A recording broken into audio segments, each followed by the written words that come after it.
නමෝ තස් භගවතෝ අරහතෝ සම්මා සම්බුද්දස්ස නමෝ තස් භගවතෝ අරහතෝ සම්මා සම්බුද්දස්ස නමෝ තස් භගවතෝ අරහතෝ සම්මා සම්බුද්දස්ස ලෝක සමුදයං කෝ කච්චායන සම්මප්පඤ්ඤාය පස්සතෝ යා ලෝකේ නත්ති තිසාන හෝති ලෝක නිරෝධං කෝ කච්චායන යථා භූතං සම්මප්පඤ්ඤාය පස්සතෝ යා ලෝකේ තිසාන හෝති.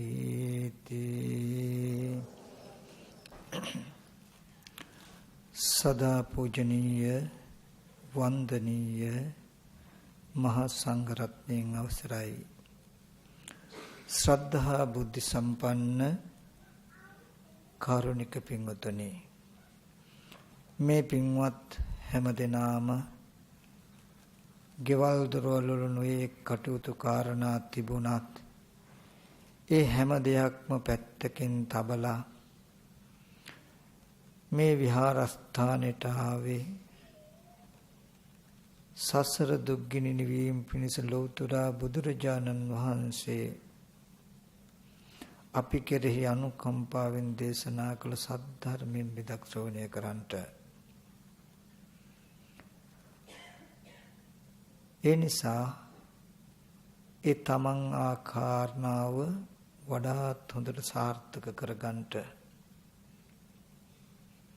හැම දිනාටම මතක් කරනවා. තමන්ගේ හිත නොයෙක් නොයෙක් අරමුණු වලට දුවන්නට නොදී මේ ධර්ම දේශනාව තුළින් පෙන්වන කරුණු කාරණා තේරුම් ගන්නට හොඳට සිහිය නුවණ ඒ අනුවම යොදවමින් හොඳට දේශනාව ශ්‍රවණය කරන්ට කියලා.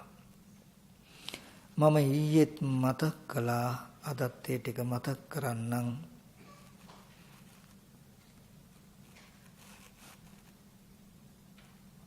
අතීත සංසාරේ ලෝතර බුදුරජාණන් වහන්සේලා ඕනතරම් ලෝකේ පහළ වුණා. ඒ අමාමෑණි සම්මා සම්බුදුරජාණන් වහන්සේලා සියලු සසර දුක් අවසන් කරන සද්ධර්මයක් දේශනා කළා. අනේ ඒ එකම ශාසනයක්වත් අපිට මනාකොට ඇසුරු කරගන්න ලැබුණේ නැහැ. ඒකට හේතුවක් තිබුණා.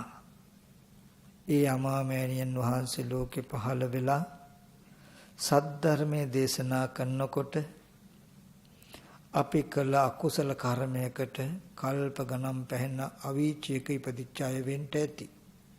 ඒ හින්දත් ඒ අවස්ථාව මගහැරුණා. එහෙමත් නැත්තම් අවුරුදු කෝටි ප්‍රකෝටි ගාණක් සෙමසුටු ටිකක්වත් නොලැබෙන പ്രേත ලෝකෙ ඉපදිලා ඉන්න ඇති. එහෙමත් නැතිනම් සාපිපාසා දුකෙන්, ඒ වගේම තව සතෙක්ව කයි කියන බයෙන් හැම වෙලාවෙම පිච්චි ජීවත් වෙන තිරිසන් ආත්මයක අපි ඉපදලා ඉන්න ඇති. ඒ හින්දත් ඒ අමාමෑණියන් වහන්සේලා ඇසුරු කරන්ට, ඒ ධර්මය ඇසුරු කරන්ට ඔබටත් මටත් බැරි වුණා. තවත් වෙලාවකදී බුදුරජාණන් වහන්සේ ලෝකේ පහළ වෙන්න ඇති. අපි අසඤ්ඤතලයක අරූප ලෝකයක ඉපදලා ඉන්න ඇති.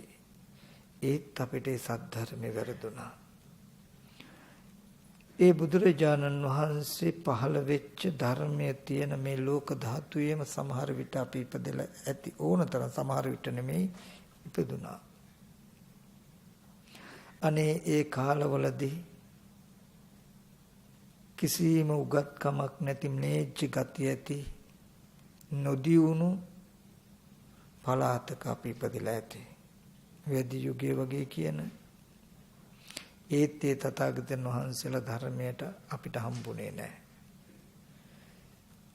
එහෙමත් නැතිනම් ඒ බුදුරජාණන් වහන්සේලා වැඩ ඉන්න පරිසරයේම ඉන්න ඇති. හැබැයි සද්ධාව නැහැ, නුවණ නැහැ. හරි වැරද්ද තේරුම් ගැනීමේ හැකියාව අපි ළඟ තිබුණේ නැහැ කියලා දුන්නෙත් නැහැ. මිත්‍යා දෘෂ්ටි සහගතයි. සමහර විට ඒ ධර්මයට ඒ ශාස්ත්‍රඥ වහන්සේලාට බැන බැනත් ඉන්න ඇති. ඒ හින්දත් වැරදුනා. එහෙමත් නැතිනම් ආනන්තරිය අකුසල කර්ම අපි අතින් වෙලා අපි හොඳට ඉපදිලා නමුත් මව මරලා පියා මරලා රහතන් මරලා මේ වගේ ආනන්තරිය අකුසල කර්මයක් නිසා කර්මාවරණයකින් අපිට ධර්මය වැහෙන්න ඇති. එහෙම නැතිනම් ජාති අන්ධ උපතිම අන්ධයි උපතිම බිහිරි බණ පොතක් බලන්ට බණ පදයක් අහන්න පුළුවන් කමක් නැති කෙලතුළු මන්ද බුද්ධික වෙලා ඉන්න ඇති. ඒත් අපිට ධර්මයේ වැරදුනා. ඊට පස්සේ හොඳට නුවණයි. හංගවා කියන අර්ථයක් තේරුම් ගන්න පුළුවන් ඥාන ශක්තියක් ඇති. හොඳට කරුණ කාරණා තේරුම් ගන්න පුළුවන් හොඳ තීක්ෂණ බුද්ධියක් ඇති.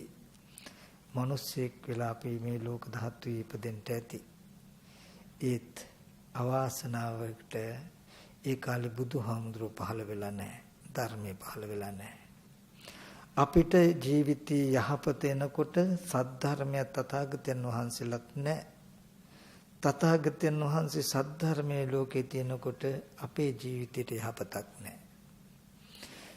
මේ කුමන ආකාරයකින් හෝ සද්ධර්මයේ වැරදුණු බවට සාක්ෂියක් ඔබෙත් මගෙත් අද සසර පැවැත්ම. පින්වතුනි මේ ලෝකයේ කියලා කියන්නේ ඔබටත් මටත් අද මේ හම්බ වෙන මේ වටපිටාව විතරක් නෙවෙයි. ඔබටත් මටත් අද දැනෙන හිතේ වෙහෙසකම අපහසුකම නෙමෙයි සසර දුකයි කියන්නේ. මේ ලෝකේ උපන්න දවසේ ඉඳලා තමන්ගේ මල මුත්‍ර ගොඩේ වැටිලා අනුන් විසින් කවන පොවන නාවන අන්දන පලන්දන තත්ත්වයටපත් වෙච්ච මුළු ශරීරයම කුණු වෙච්ච ඊටම දුක්ඛිත මිනිස්සෙක් උපන්න දවසේ ඉඳලා හිටියත් ඒ මිනිසයා ඉන්නේ සුගතියක. එතකොට හිතන්ට දුගතිය මොන විදියකට ඇද්ද කියලා. ඔබ අද මෙතන ඉන්නේ ඒ බඳු කාර්කස අවීචිට යන්න පුළුවන් දුක උඩුක් විතියාගෙනයි. කල්ප ගණනක් පැහැෙන අවීචියට තියෙන දුක හේතුව ඔබ ළඟ තියාගෙන මේ ඉඳගෙන ඉන්නේ. ඔබ නිර්භය තැනක ඔබ සතුටු වෙන්න පුළුවන් තැනක හොඳට දුවා දරුවෝ ගෙවල් දොරවල් යාන වාහන ඉඩකඩම් ගොඩාක් තියෙන ගොඩාක් මුදල් තියෙන මේ වගේ නෑදෑයෝ ගොඩාක් ඉන්න මම ඉඳගෙන ඉන්නවා කියලා නම් ඔබට පේන්නේ ඒ ඔබට වැරදිලා. එහෙම ඇති. ඒ දවස් වලින් ගත්තොත් 36000කට විතරයි. අවුරුදු 100ක්ම ඔබ ඉන්නවනම් ඒ හැකියාව මාස වලින් ගත්තොත් 1200කට විතරයි. හැබැයි ඒට ඔබට පෙනෙන දෙයට ඔබෙන් ඔබේ උඩුක තුල ඊට යට වෙලා පවතින සත්‍යයක්. ඒ තමයි කල්ප ගණන් පැහැෙන අවීචී දුක. කල්ප ගණන් පැහැෙන ප්‍රේත ලෝක දුක. බොහෝ ආත්ම ගණන් දුක් විඳින්න වෙන තිරිසංගත ලෝකවල දුක. නිന്ദා අපහාස ඇනුම් බැනුම් තාඩන බීන හිත් වේදනාවන් කියන මේ දුක ඔබ අද දුක් විතියාගෙන ඉන්නේ. ඔබේ ඔය කාමයේ නැමැති ලෝකෙට වැහිලා ඔබ ඉන්න මම මගේ කියාගත ටැංකියට වැහිලා තියෙන නිසා ඔබට ටික පේන්නේ නැහැ. නමුත් ඔබට මම මතක් කරනවා එක දෙයක්. මේ තරම් දීර්ඝ සංසාරක දුක් විඳත් මේ ලෝකයේ තුල එබඳු දුකෙන් මිදෙන මාවතක් තිබුණේ නැති නිසා නොතිබුණු නිසා නොලැබෙන නිසා බුදුරජාණන් වහන්සේ ලෝකේ පහළ වෙන්නේ. ඉතින් මම අවීචි දුක, പ്രേත දුක, තිරිසන් දුක ඔබට කිව්වොත් සමහර විටක ඔබේ හිතට ඒකේ තරම්ම දැනෙන එකක් නෑ. කුමක් නිසාද? ඔබේ ආයතන ටික අද හැදිලා තියෙන සුගතියක නිසා. සුගතියක තියෙන විපාකයක් ස්පර්ශ කරමින් මනෝමයෙන් දුගතියක් ගැන කියනකොට නුවණක් තියෙන කෙනෙකුට නුවණට ස්පර්ශ වෙනවා. නුවණ නැති වුණොත් එයාට ඒක ස්පර්ශ වෙන්නේ නැහැ. ස්පර්ශ වෙන්න තැනක් නැහැ. ඒ නිසා ඒ අතීතයේ සමහරට පිළිගන්න අපහසු ඇති. ඒ හින්දා එහෙම මතක් කළාට ඒ අතීතයත් ඇත්තකින් තියන්න. නොපෙනෙනවා නම් පින්වතුනි භවයෙන් වැහුණු නිසා එබඳු කෝරු කටුකු තියුණු දුක් විඳින්න තියෙන භවය අපිට නොපෙනීම පුදුමයක් නෙවෙයි. ඇස් පනා පිට පෙනෙන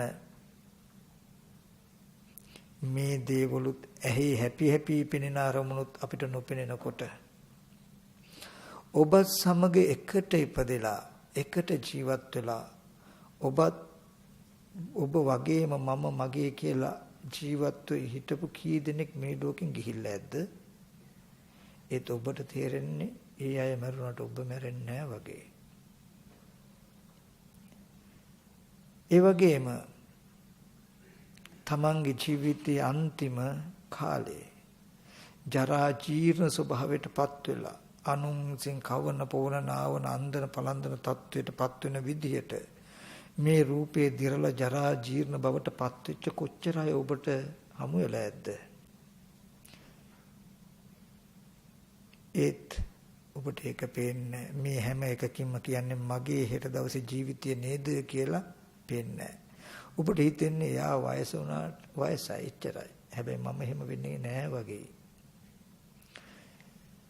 ඒ වගේම මේ ලෝකේ අද දවසේදී මොන තරම් දුක් විඳින ලෙඩ රෝග ඇද්ද? ඒත් අපි කාටවත් පේන්නේ හෙට දවසේ මගේ ජීවිතය නේද මේ ජීවිතය නොවුනත් සසරදී හෝ මේ ජීවිතේ මොන වෙලාවක හැදෙන්න පුළුවන් පත් වෙන්න පුළුවන් දේ නේද කියලා පේන්නේ. දේව දූතයෝ කියලා කියන්නේ සසරක පිහිටක් රැකවරණයක් නැති අනාථ ගතියකයි ඔබ ඉන්නේ කියලා ඔබට සිහිපත් කරවන ඔබේ පැවැත්ම ඔබේ සැකැස්ම ඔබේ නැවැත්ම මේ වගේ වටපිටාවකයි ඉන්නේ කියලා ඔබට සිහි කරගන්න තියෙන අරමුණු ටිකත් ඔබට නොපෙනෙනකොට භවයෙන් එහා විඳපු දුකක් නොපෙනීම පුදුමයක් නෙමෙයි. නමුත් මම අද එකක් මතක් කරනවා. මේ බුදුරජාණන් වහන්සේ ලෝකේ පහළ වුණේ අතීත දුක් විඳා කියලා කනගාටු වෙන්න නෙවෙයි. අපායට යන දුක් තියනවා කියලා බය වෙන්න තැති ගන්නට නෙවෙයි. සංවේගයක් ඇති කරගෙන මේ දුකෙන් නිදහස් වෙන්න. ඕගොල්ලන්ට හිතවල කොච්චරම් දුක් දුම්නස් ඇද්ද, ප්‍රශ්න ගැටලු ඇද්ද? අපිට හිතෙන්නේ මේ ඔක්කොම වෙන්නේ මටයි කියලා. නමුත් හැමෝටම ලෝකේ ප්‍රශ්න ගැටලු තියෙයි. අපිට හිතෙන්නේ අපේ ජීවිතයේ ප්‍රශ්න ගැටලු අපි විසඳ ගන්න ඕනේ. ධර්මය කියන්නේ ඉතින් වෙන එකක්. ඉතින් ඉඩ ලැබුණොත් මේ ප්‍රශ්න වලට උත්තර හොයලා බණ භාවනා කරනවා කියන තැනකින් ගොඩක් දෙනෙකුට කතා කරනකොට කියනවා කොහෙද බණ භාවනාවක් කරගන්න වෙලාවක් නැහැ. ඔකට හිත හදා ගන්න බෑ. අපිට හරියට තාම සිල් රැකෙන්න බෑ. ඒ හින්දා පන්සලකට තාම අපිට යන්න සුදුසු නැහැ කියලා. ඉතින් මම කියන්නේ හිත හදා ගන්න පුළුවන් නම් සිල් රැකෙන්න පුළුවන් නම් මේවෙන් දුකින් නැතුව ඉන්න ඕන පන්සල් යන්න ඕනෙත් නැහැ. ලෙඩු නෙමෙයිද ස්පිරිතාලේ යන්න ඕනේ. නිරෝගියයිද? ලෙඩ තියෙන හින්දා නේද ස්පිරිතාලේ යන්න ඕනේ. මේ ලෙඩ ටික හොඳ වුණොත් ස්පිරිතාලේ යනවා කියලා කෙනෙක් කියනවා නම් හරිද? ඔබට දුක එන නිසා ඔබට හිත රිදෙන නිසා ප්‍රශ්න ගැටලු දුක් දුම්නස් තියෙන නිසාමයි ඔබට ඔබ පාලනය කරගෙන සංවර කරගන්න බැරි නිසාමයි ඔබ පන්සල් එන්න ඕනේ. ඔබ ධර්මයක් තුරලට එන්න ඕනේ කියන එකත් මතක් කළා. බුදුහාමුදුරෝ ලෝකේ පහළ වුණේ මේ ජීවිතේ ඉම්ම සියලු දුක් අවසන් කරන්ට කියන එකත් මතක් කරනවා. හෙට දවසේදී විඳින්න තියෙන ගෝර බීරෝ සංසාර දුකෙන් මිදුණා කියන තියෙන එකම සාක්ෂිය මේ දැන් තියෙන දුකෙන් මිදෙන එක. මේ දැන් තියෙන දුකෙන් මිදෙන්න බැයි නම් මට මම කොහොමද සසර දුකෙන් මිදෙන්නේ? ඒ නිසා මම ඔයගොල්ලන්ට ඉතාමත්ම වටිනා දහම් කරුණු ටිකක් කියලා දෙනවා. මේ දහම් කරුණු ටික ගොඩාක් වටිනවා.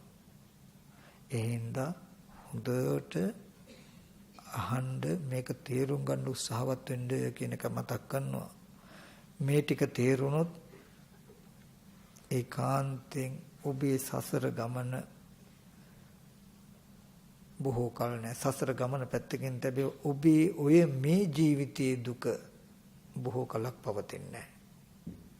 මේක ඉතින් මේ කරුණ ටික තේරුම් ගන්න අතිශය දක්ෂයෙක් විය යුතුයි. අපි ගොඩාක් වෙලාවට හොයන්නේ මට හොඳට ඒ කියන බණ තේරෙනවද? තේරෙනවා නම් හොඳයි. තේරෙන්නේ නැත්නම් වැඩක් නැහැ අපිට තේරෙන්නේ. හොඳට මතක තබා ගන්න. අපිට හොඳට බණ තේරෙනවද කියලා අපි බලන්නේ හොඳ තීක්ෂණ ප්‍රඥාවන්ත භූමියක හිටගෙන නෙමෙයි. පෙනෙන දේ ඇලෙන, බැඳෙන, ගැටෙන, ගහ බැන ගන්න, අඬන, වැළපෙන, විලාප දෙන්න පුළුවන් සැහැල්ලු මනසක ඉඳගෙන යට යන ගලක් උඩ පාවේවා කියලා ප්‍රාර්ථනා කරලා දුක් විඳිනවා නම් කෙනෙක් මොනතරම් මෝඩද? අන්න ඒ තරම් මෝඩකමක් ජීවිතේ කරගත්ත අපි ඉන්නේ. ඒ අපිට වෙහෙසක් නැතුව බණ තේරෙනවා නම් ඒ තේරුණු දහමත් මෝඩයි. නමුත් මේ දර්ශනය අපේ මෝඩකම ඉවත් වෙන්න තියෙන එකක් නම් මෝඩකම තියෙන මට්ටමට පේන්නේ නෑමයි. මෝඩකම එහාට මෙහාට විසි වෙන විදිහට සිහිනුවන යොදවලා බැලුවොත් පෙනෙන එකක්මයි මේ ධර්මය. ඒ දර්ශනයට අපේ මෝඩකම පවත්වන්න බෑ. එහෙනම් හොඳට මතක තබා ගන්න. සරල දෙයක් හොයන්නේ ප්‍රඥාව ගැඹුරු නැති නිසායි. ඒක කවදාවත් හෙව්වා කියලා ඒ මට්ටමේ හිටිය කියලා ප්‍රඥාව වර්ධනය වෙන්නේ නැහැ. ඔබට නොතේරෙයි නම් අද මට ඒක තේරුන්නේ නැහැ කියන්නේ හොඳ චින්තනයක් තියෙන මිනිස්සෙක් හැටියට මට නොතේරෙන. නමුත් තේරුම් ගත යුතු තව යමක් තියෙනව නේද? ඒක ඔබේ ආරම්භයේ මිසක අතහැර දැමීමේ පළවෙනි අවස්ථාව නෙවෙයි. ඒක යමක් ගවේෂණයට ඔබට ලැබුණු පළවෙනි අවස්ථාව. ඔබට කවදාවත් නැති අත්දැකීමක් ඊට පස්සේ ලැබුණා. මෙච්චර කල් හිතාගෙන හිටියේ මේ හැම දෙයක්ම මට තේරෙනවා දන්නවා කියලා. නමුත් මට ලැබුණ දෙයක් මට තේරෙන්නේ මට දන්නේ මොකද්ද කිව්වා? මොකද්ද ඒ කිව්වේ? මොකද්ද ඒක කොහොමද තේරුම් ගන්න කියලා ඒක තේරෙන තැනට අවබෝධ වෙන තැනට දැනගන්න තැනට එන්න ආරම්භ කරගන්න පටන් ගන්න. තේරෙන දවසටත් ඔබට ඒකෙන් තේරෙයි ඇත්තටම මේක යහපතක් වෙනවද නැද්ද කියලා. එතකොට අතහැරලා දාන්න වෙන්නේ නැත්තම්. ඒ හින්දා ගැඹුරුයි කියලා අයින් කරන්න එපා. ලෝකේ සාමාන්‍ය මනසට ඇත්තටම තේරෙන්නේ නැති දෙයක් මම මේ කියන්නේ. බුදුරජාණන් වහන්සේගේ කාලේ මේ සද්ධර්මය අවබෝධ කරගන්න චතුරාර්ය සත්‍ය අවබෝධ කරගන්න හේතු සම්පත් තියෙන එක්කෙනෙක් ඉන්නවා කියලා දැකලා යුදුම් ගානක් හොයාගෙන යනවලු. ඒිට මෙහා මග දෙපස බොහෝ අය හම්බ වෙන්නේ නැද්ද? තථාගතයන් වහන්සේ ඒ අයට කරුණාව නැද්ද? මූණ බලලද සලකන්නේ? තථාගතයන් නෑ. අනිත් අයට දේශනා කරන ඉඩ තිබුණු. එක්තරා දවසක් බුදුරජාණන් වහන්සේගෙන් බමුණෙක් ඇවිල්ලා අහනවා ඔබ වහන්සේ ආත්මර්ථකාමී. ඉතින් ওই තරම් ඔබ වහන්සේට කරුණාවක් තිබුණා නම් ඔබ වහන්සේ මොකද භික්ෂූන් වහන්සේලටම විතරක් බණ කියන්නේ? ඔබ වහන්සේ ওই තරම් මහා කරුණික නම් මේ නිගණ්ඨලා ඉන්නවා අන්‍ය ශාස්ත්‍රවරු ඉන්නවා. ඇයි ඔබ වහන්සේ ওই තරම් කරුණාව නම් එක පිරිසක් විතරක් අල්ලගෙන බණ කියන්නේ එයාටත් කියන්න එපා. ඉතින් හැමෝටම සාධාරණයි කියලා කියනවා නම් ඔබ වහන්සේ ඇයි මේ පිරිසකට විතරක් උදේ ඉඳන් රැ වෙනකන් අවවාදන සල්සන කරනවා? අනිත් අය ගැන එහෙම කුමක් ඇතුව කටයුතු කරන්නේ එතකොට බුදුරජාණන් වහන්සේ කියන බමුණ මම නුඹෙන් ප්‍රශ්නයක් අහන්නම්. නුඹට තේරෙන විදිහකට උත්තර දෙන්න. ඔබට කුඹුරු තුනක් තියෙනවා. එකක් තියෙන හොඳට මඩ තියෙන හොඳට පොහොර තියෙන හොඳ ශාස්ත්‍රීය බිමක්. ඊට පස්සේ තව බිමක් තියෙනවා සාමාන්‍ය මඩ තියෙන සාමාන්‍ය පොහොර තියෙන බිමක්. තව තියෙනවා ලුණු සහිතයි කරමැටි සහිතයි කිසිවක් වගා කිරුවට හැදෙන්නේ නැති බිමක්. ඔබ වී වපුරන්නේ ඉස්සෙල්ලාම කොයි බිමේද? යමක් හොඳට මඩ තියෙනවා නම් පොහොර තියෙනවා නම් සරු නම් ඒ බිමේ. ඇයි ඉතින් ඔබට ඔබගේ සිත සමාන නම් ගොවියෙක් නම් හැමතැනකම ඇයි ඉස්සෙල්ලා අර කරමැටි සහිත එකේ වපුරන්නේ? ඒකේ අස්වැන්නේ තරම් හොඳ නැහැ. අස්වැන්නේ නැහැ. ඒ හින්දා ඉස්සෙල්ලාම අස්වැන්න තියෙන කුඹුරේ වපුරනවා. ඉතුරු වුණොත් ඊට පස්සේ දෙවනුවට මධ්‍යම ප්‍රමාණයකින් වපුරනවා.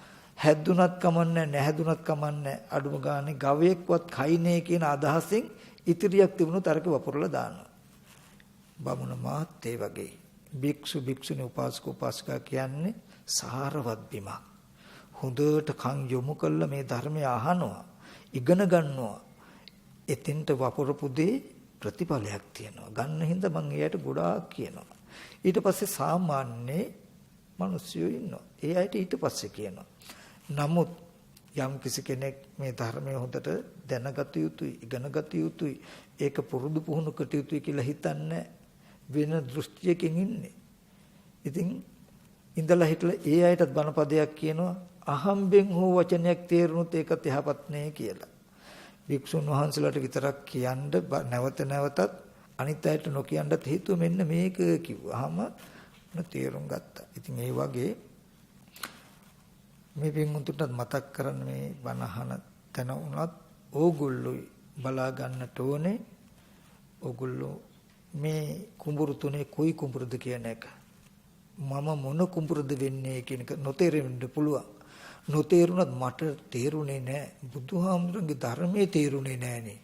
මගේ ජීවිතේට යහපතක් නෙමෙයි. මම මේක තේරුම් ගන්න වෙර වීර්ය කටයුතු කියන ඒත් සරු බිමක ලක්ෂණයක්. අද තේරුන්නේ තේරෙන කෙනාම විතරක් නෙමෙයි සරු බිමක ලක්ෂණය. නොතේරුණු කෙනා තේරෙන්න උත්සාහවත් වෙන බව සරු බිමක ලක්ෂණයක් කියන තැනොත් මතක තියාගෙන මෙන්න මේ ටික ශ්‍රවණය කරන්ඩ හෙට දවසේදී ඔබේ ජීවිතයට බොහෝ සැනසෙල්ලක් ගෙනත් දෙයි කියන කාරණාව මතක් කරනවා.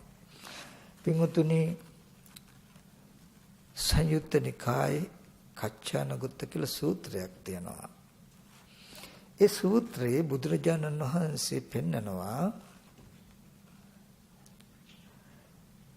ලෝක සමුදයං කෝ කච්චාන යථා භූතං සම්මප්පඤ්ඤාය පස්සතෝ යා ලෝකේ නත්තිත සන හෝති. මේ ලෝකය ඇති වෙන හැටි යම් කිසි කෙනෙක් දකිනවා නම් කවදාවත් එයා ලෝකය කියලා එකක් නැහැ කියලා කියන්නේ. ලෝක නිරෝධං කෝ කච්චාන යතහ භූතං සම්මප්පඤ්ඤාය පස්සතෝ යා ලෝකේ අත්ථීතිසන හෝති. ලෝකය කියන එක නිරුද්ධ කරන්න පුළුවන් එකක්, නිරුද්ධ වෙන එකක්, නිරෝධ වෙන ධර්මතාවයක් තියෙනවා. ලෝක නිරෝධය කියන ධර්මතාවයක් තියෙනවා කියලා නුවණින් දැක්කොත් එයා තියෙනවා කියලා කියන්නේ. යේ බුයේනකෝ කච්චායන අත්තිතංචේව නත්තිතංච. කච්චායන මේ ලෝකය බොහෝ සෙයින්ම ඇත සහ නැත කියන අන්ත දෙක ඇසුරු කරනවා. එක්ක ලෝකයක් තියෙනවා කියනවා, එක්ක ලෝකයක් නැහැ කියනවා. ඒතේතේ උභෝ අන්තේ මජ්ජේන තථාගතෝ අபிසම්බුද්ධා. මේ අන්ත දෙකට නොපැමිණ මධ්‍යම ප්‍රතිපදාවෙන් තථාගතයන් වහන්සේ ධර්මය අවබෝධ කරා කියන පෙන්වනවා. යම් කිසි කෙනෙක් ලෝකේ ඇතිවීමත් ලෝකේ නැතිවීමත් නොදක අවුරුදු 100ක් ජීවත් වුණත් ඒ ජීවිතේ හිස් ජීවිතයක්. යම් කිසි කෙනෙක් මේ ලෝකේ ඇති වෙන හැටි හා ලෝකේ නැති වෙන හැටි දැනගෙන එක දවසක් ජීවත් වුණත් ඒ ජීවිතය ශ්‍රේෂ්ඨයි කියලා බුදුහාමුදුරු පෙන්වනවා. එහෙනම් අපි බලමු කුමන දර්ශනයක් තියෙන කෙනාද ලෝකේ නැහැ කියලා කියන්නේ. කුමන විදිය දර්ශනයක් උපදවාගත් කෙනෙක්ද ලෝකයේ තියෙනවා කියලා කියන්නේ නැත්තේ. ලෝකයේ ඇති බවක රැඳෙන්නෙත් නැති බවක රැඳෙන්නෙත් නැතිව ඉදප්පච්චේතා මේ ප්‍රත්‍ය නිසා මේ ධර්මය උපදිනවා කියන මේ දර්ශනය බුදුරජාණන් වහන්සේ පෙන්වුවේ කොහොමද කියලා අපි පොඩ්ඩක් බලමු.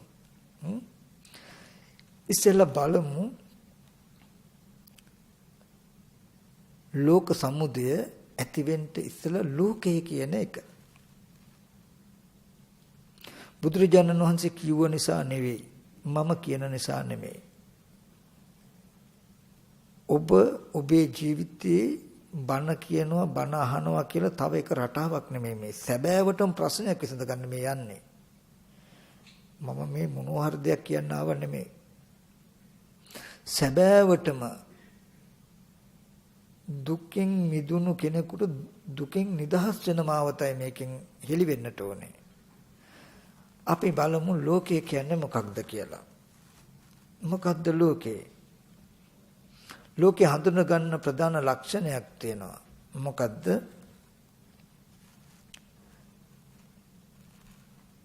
ලෝකය කියලා කියන්නේ කස්මින් ලෝකෝ පතිට්ඨිතෝ දුක්ඛෝ ලෝකෝ පතිට්ඨිතෝ. ලෝකය කියලා කියන්නේ දුක මත පිහිටි එකක්. දුක කියන්නේ ලෝකයේ මත පිහිටි එකක්. ලෝකය කියලා කියන්නේ ඔබට කෙනා සී කරගන්න මගේ අම්මා ඉන්නවා, තාත්තා ඉන්නවා, මට අයියලා අක්කලා නංගිලා මල්ලිලා ඉන්නවා, නෑදෑයෝ තියෙනවා, ලංකාවල් තියෙනවා, එතකොට ඇමරිකාවල් තියෙනවා කියලා ඔය පෙනෙනවා. එතකොට මේ ඉන්නේ ඕස්ට්‍රේලියාවේ නම් ඒ වටපිටාව Tamanට පෙනෙනවා. දැන් මේ බෙරික් වටපිටාවේ එක ගෙවල් දොරවල් තියෙනවා. ඒවා ගොඩාක් මිනිස්සු ඉන්නවා කියලා පෙනෙන මට්ටමට තමයි ලෝකෙ කියලා කියන්නේ. තව ගත්තහම මේ මම ඉන්නවා. ඇහැ කන දිව නාසය ශරීරය මනස කියන මේ මම අතපය හතරම තියෙන මම ඉන්නවා කියලා ඔබත් ඉන්න ඔබට ඇසුරු කරන්න දේත් හම්බ වෙන තැන තමයි මේ ලෝකේ. ඔය ලෝකෙ තුල ඉන්න ඔබට නිර්මාණය වෙලා ඇති ප්‍රිය කැමැති පුද්ගලයෝ සහ කැමැති වස්තු ඉන්න ඔබට නිර්මාණය වෙලා ඇති අප්‍රිය දේවල්, අප්‍රිය අය, අප්‍රිය වස්තු. ඔබට නිර්මාණය වෙලා ඇති ඔබ ඉපදුණු කෙනෙක්, ඔබ ලෙඩ වෙන කෙනෙක්, ඔබ මහලු වෙන කෙනෙක්, ඔබ මරණයටපත් වෙන්න පුළුවන් කෙනෙක් කියන කම. මෙන්න මේ ලක්ෂණ තියෙන තැනට කියලා මොකක්ද? ලෝකේ. මේ ලෝකෙ තුල තියෙන්නම දුක. මේ යම් කෙනෙකුට යම් දෙයකට යම් වස්තුවකට ඔබ ප්‍රියයි නම් ඒකාන්තයෙන් ඒ වස්තු ඒ දේවල් නැති වෙන දවසට ප්‍රිය විප්‍රයෝග දුක්ඛය ඔබ කරා එනවමයි. යම් අය යම් දේවල් අප්‍රිය අමනාපණං ඒ දේවල් ඔබ කරා ලං වෙනකොට ඔබට ඒකාන්තයෙන් අප්‍රියං හා එක්වීමේ දුක එනවමයි. කැමැති දේ දුරස් වෙනකොට අකමැති දේ ලං වෙනකොට දුකෙන් එක වළක්වන්න බෑමයි. ඒ වගේමයි මේ කය අනුක්‍රමෙන් දිරනකොට ඔබ මහලු වෙලා මහලු භවයේ දුක් විඳින්න වෙන එක නවත්තන්න බෑමයි. මේ කයට නොඑක් ලෙඩ රෝග හැදෙනකොට ඔබ ලෙඩෙක් වෙන එක රෝගියෙක් වෙන එක වළක්වන්න බෑමයි. මේක තමයි ලෝකේ. මේ ලෝකෙ තුල තමයි සත්වයෝ ඉන්නවා, පුද්ගලයෝ ඉන්නවා, ආත්මීයය ඉන්නවා.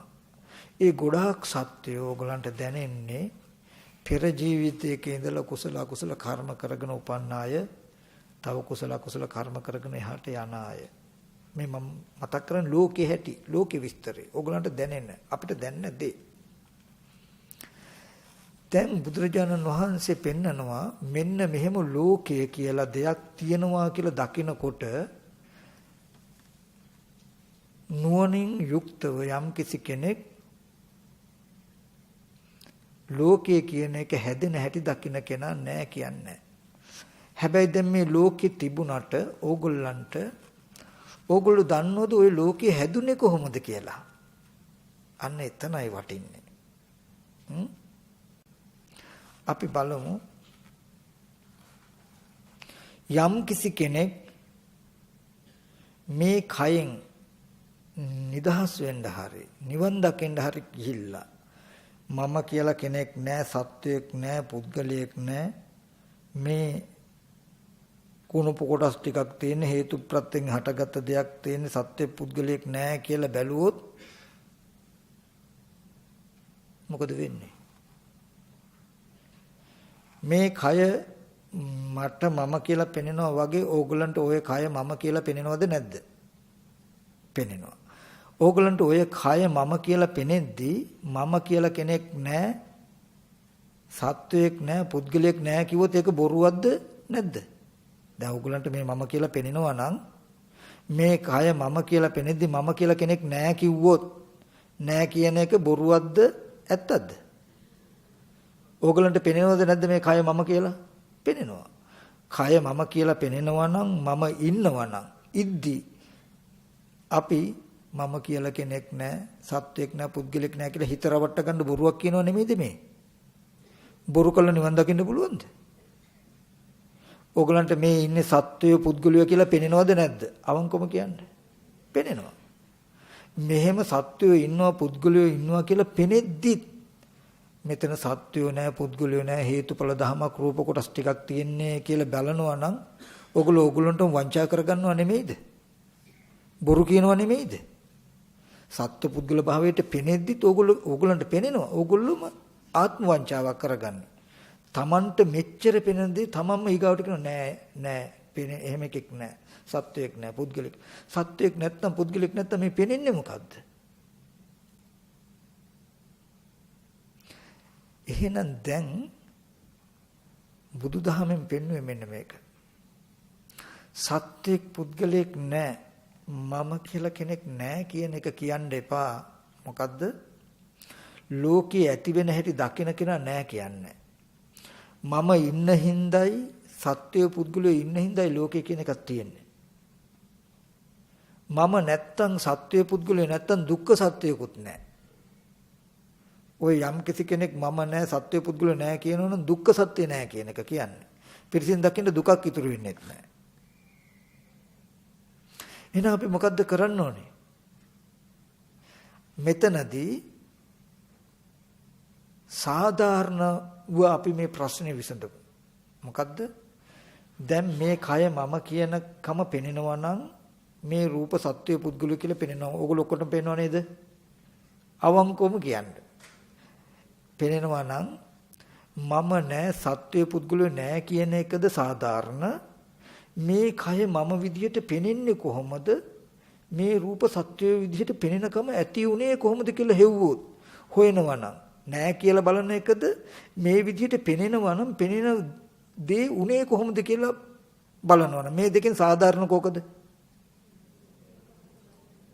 මේ කය මම කියලා පෙනෙද්දි මම නෑ කියනකට වඩා සාධාරණ නැද්ද? මේ කය මම කියලා පෙනෙන්නේ කොහොමද එහෙනම් කියලා හොයනකොට මේ කය මම කියලා පෙනෙන්නේ කොහොමද කියන එක තුල තියෙනවද මම නෑ කියන උත්තරය? මේ රූප සත්‍ය පුද්ගලයෝ කියලා පෙනෙනකොට සත්‍යෝ නෑ පුද්ගලයෝ නෑ කියලා පලා යනවට වඩා හොඳ නැද්ද? මේ රූප සත්‍ය පුද්ගලයෝ හැටියට පෙනෙනකම ඇති උනේ කොහොමද කියන එක හොයන එක සාධාරණයි නේද? මේ රූප සත්‍ය පුද්ගලයෝ කියලා පෙනෙන්නේ කොහොමද? මේ කය මම කියලා පෙනෙන්නේ කොහොමද කියන කාරණාව හොයන්න යනකොට එයා කවදා සත්‍යෝ නැහැ පුද්ගලයෝ නැහැ කියලා නැහැ. තියෙන දේ, පවතින දේ පිරිසිඳ දකින්න හදනවා. මේ කය මම කියලා යමක් තියෙනවා නම් මේක උනේ කොහොමද? හේතුව හොයනවා. මේ කය සත්‍ය පුද්ගලයෝ කියලා පෙනෙනවා නම් පෙනෙන බව ඇති උනේ කොහොමද?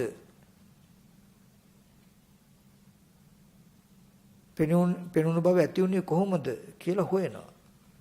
එහෙනම් අපි මේ පරිශ්‍රණය කාලයක් වෙන හින්දා මම කිටි කරන්නම්. නැත්නම් මට කියන්න මේක ගොඩාක් දේවල් තියෙයි. ඒ හින්දා මෙන්න මේ කාරණාව හරියට තේරුම් ගන්න කියලා මම කියන්නේ. අපිට මැරෙනකම්ම මරණයෙන් මිදෙන මඟ හොයන්න වෙයි මිසක නිවන් දකින්න මාවත හොයන්න වෙයි මිසක හරියට යමක් ඉගෙන නොගත්තොත් දැන නොගත්තොත් නිවන් දකින්න නම් හම්බ වෙන්නේ නැහැ. නිවන් දැකලා වැඩි පහසුවෙන් වැඩින්න හම්බෙන්නේ හැමදාම බනහා හරියක මොකද්ද කිය හොය හොයා නම් ඉන්න වෙයි. ඒ නිසා හොඳට මේ කාරණාව සීකර ගන්න.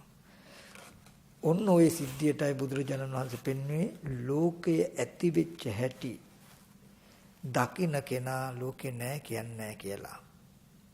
ඒක වෙන හැටි මම පෙන්වන්නම්. මෙන්න මේ ටික මෙතන ඉඳලායි මම ගැඹුරුයි කියන්නේ. මෙන්න මේ ටිකයි අද ඔබගේ ලෝකයට අයිති නැති ඔබගේ ටැංකියට මම මගේ කියපු ටැංකිය ඇතුළට අයිති නැති ටිකක් මේ. ඒ හින්දායි ඔබට ඕක පැටලෙන්නේ. ඒ හින්දායි ඔබට ඕක ගැලපෙන්නේ නැත්තේ. නමුත් ඔබ මේ ප්‍රශ්නේ විසඳ ගන්න නම් මේ ලෝකේ ඇත්ත වෙලා දුක් විඳින එකෙන් මිදෙන්න නම් මේ දර්ශනය ඔබ තුල ඉපදිය යුතුයමයි. ඒ කියන්නේ උප්පත්ති වශයෙන් ප්‍රතිසන්දි වශයෙන් විඥානීය රූපයකට හිත මේ රූපයකට බැසගත්තාම මේ කය හැඟීම් දැනෙන බව ඇති වුනහම ඒ නිසා මේ ආයතන ටික ඇති වුනහම ඊට බාහිර වස්තු ගැටෙන බව ඇති වුනහම පේනවා අපිට. සද්ද ඇහෙනවා, ගඳ සුවඳ දැනෙනවා. මෙන්න මේ රූප පෙනෙන, සද්ද ඇහෙන, ගඳ සුවඳ දැනෙනකම තුල මුලින්ම තිබුණේ සත්ත්ව පුද්ගල ආත්ම නොවන ධර්මතාවයක්, ශුන්‍යතාවයක්, හිස් ඉඩමක්.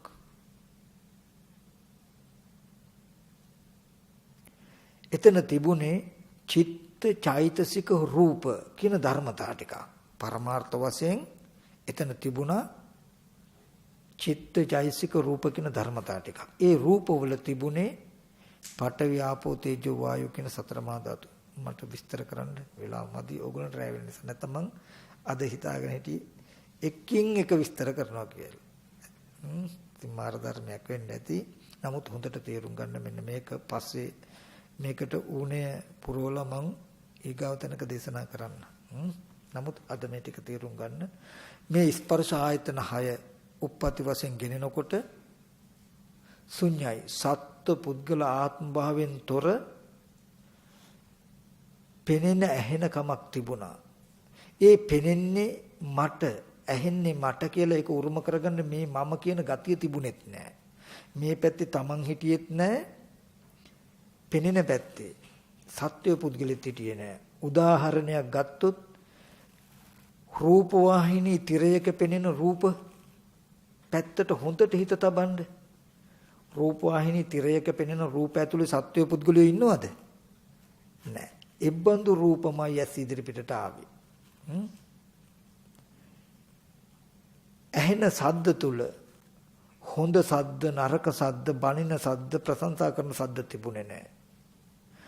මම මේ වචන ටික, මේ කතා කරන වචන ටික ඕගලන්ට තේරෙනවා.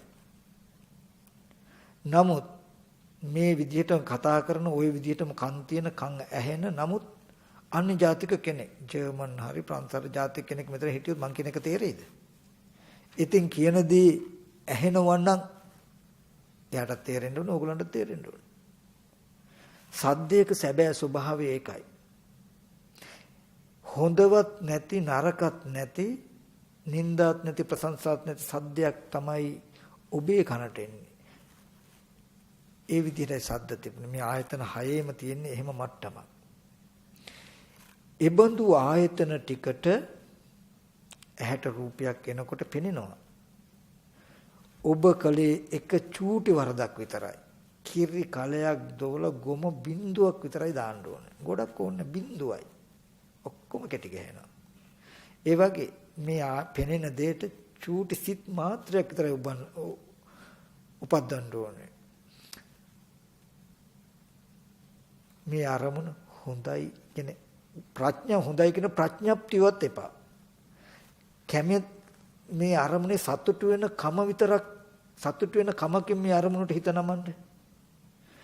පෙනෙන දෙයි ඔබ කැමැත්තෙන් ඒ දිහා බලපු කමයි දෙකම එකතු කළා ඒ රූපය හරි හොඳයි කියලා. ඒ රූපය ඔබට කැමති විදිහේ දෙයක් හැටියට තේරෙයි. කැමති කෙනෙක් හැටියට තේරෙයි. මේ පෙනෙන දෙයට අකමැති කම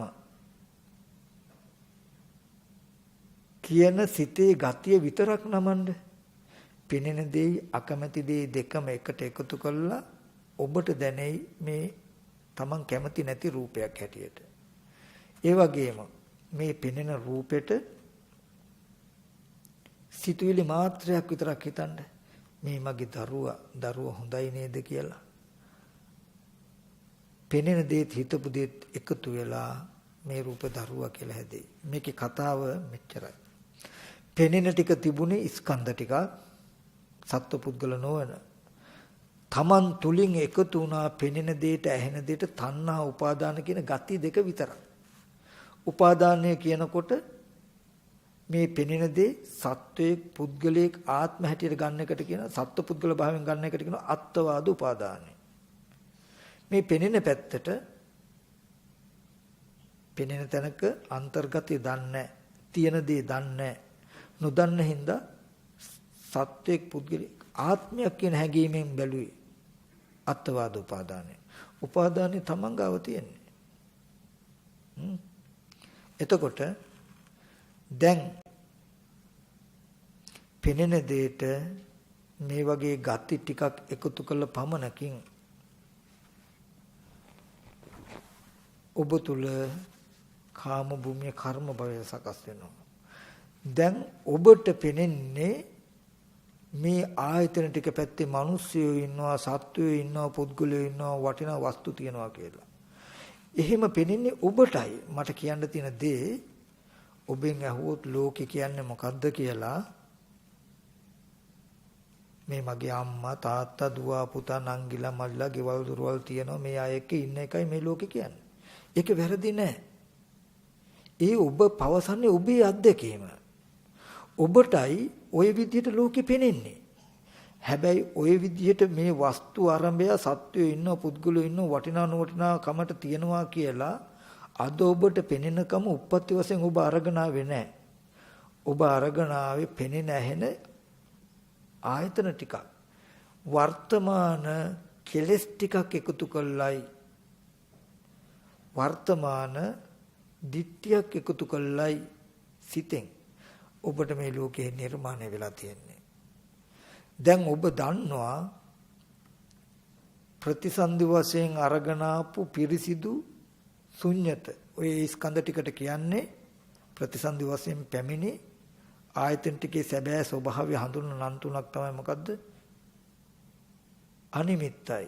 රාග වශයෙන්, ද්වේෂ වශයෙන්, මෝහ වශයෙන් ගන්න කිසිදු නිමිත්තක්.